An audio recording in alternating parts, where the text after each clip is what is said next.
जय माँ गायत्री। आप सभी का स्वागत है मेरे YouTube चैनल माँ गायत्री पर। कैसे हो आप सब दोस्तों? आप सब अच्छे होंगे, मैं ये आशा करती हूँ। आपका जीवन सुखमय मंगलमय हो, शनि देव की कृपा प्राप्त हो। जैसे कि आप थंबनेल को देख के जान गए हैं कि आज हम शनि देव महाराज की व्रत के बारे में जानेंगे और उनकी कथा जान लेंगे। शनिवार का दिन न्याय के देवता शनि देव को पूरी तरह से समर्पित है। शनि को कर्म फलदायता माना गया है, जो लोगों को उनके अच्छे बुरे दोनों कर्मों का फल देते हैं। अगर आज तक की कुंडली में शनि की दशा शुभ हो तो व्यक्ति खूब तरक्की करता है। वहीं अगर शनि पीड़ित है तो व्यक्ति को तमाम कष्टों का भी सामना करना पड़ता है। ऐसे में हर व्यक्ति चाहता है कि उस पर शनि की कृपा दृष्टि सदैव बनी रहे। शनि को प्रसन्न करने के लिए शनिवार व्रत बेहद लोकप्रिय है। ये व्रत करने से सारे दुख कष्ट पीड़ा दूर हो जाते हैं। घरों में सुख शांति समृद्धि का आगमन होता है।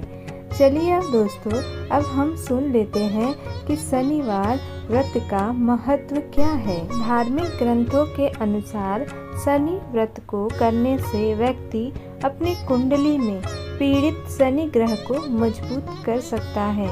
ऐसा कहते हैं, व्यक्ति पर शनि की कृपा बरसती है, उसे सफल होने से कोई नहीं रोक सकता। शनि व्यक्ति को रंग से राजा बनाने की ताकत रखता है। तो दोस्तों, आप पर शनि कृपा सदैव बना रहे। और चलिए अब हम सुन लेते हैं शनि कथा। एक समय की बात है जब सभी नवग्रहों यानी सूर्य, चंद्र, मंगल, बुध, बृहस्पति, शुक्र, शनि, राहु और केतु में विवाद छिड़ गया कि इनमें से सबसे बड़ा कौन है। सभी आपस में लड़ पड़े।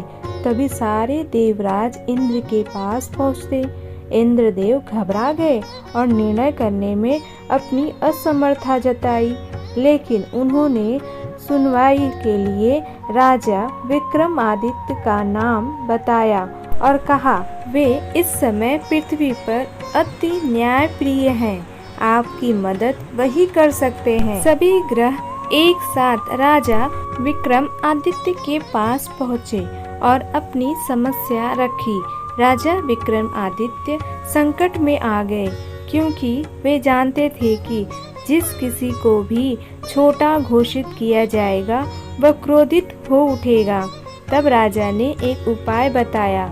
उन्होंने स्वर्ण, रंज, कांस्य, पीतल, सीसा, रांगा, जास्ता, अभ्रक और लोहा से 9 सिंहासन बनवाया।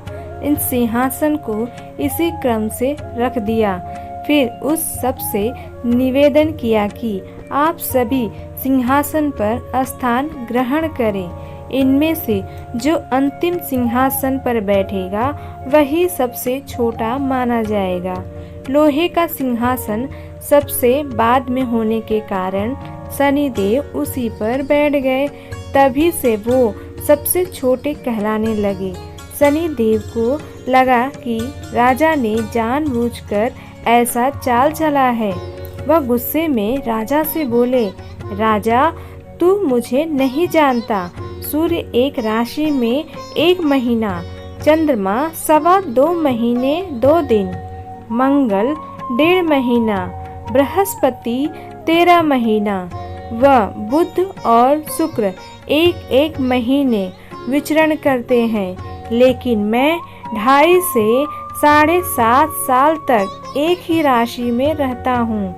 मैंने बड़े बड़ों का विनाश किया है।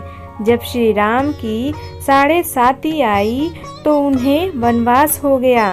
रावण के घड़ी में तो उसकी लंका को वानरों की सेना ने हरा दिया। अब तू क्या चीज है? ये कहते हुए शनिदेव वहां से चले गए। बाकी के देवता खुशी खुशी वापस आए। कुछ समय बीतने के बाद राजा की 7.5 आई। तब शनिदेव बढ़िया बढ़िया घोड़े को लेकर एक सौदागर बनकर वहां पहुँचे। राजा को पता लगते ही वह अपने अश्वपाल को अच्छे घोड़े खरीदने की आज्ञा दे दी। उसने कई अच्छे घोड़े खरीदे। उनमें से एक सर्वोत्तम घोड़े राजा को सवारी के लिए दिया। राजा के सवार होते ही वह घोड़ा सरपट वन की ओर भागने लगा। भीषण वन में पहुँचते वह गायब हो गया। इसके बाद राजा घंघोर जंगल में बिल्कुल अकेला भूखा प्यासा भटकता रहा। तब एक ग्वाले ने उसे पानी पिलाया। राजा प्रसन्न हुए और उसे अपनी अंगूठी दे दी। इसके बाद राजा नगर की ओर चल पड़ा। वहाँ उसने अपना नाम उज्जैन निवासी बीका बताया। उस नगर में एक सेठ की दुकान पर उसने कुछ देर आराम किया।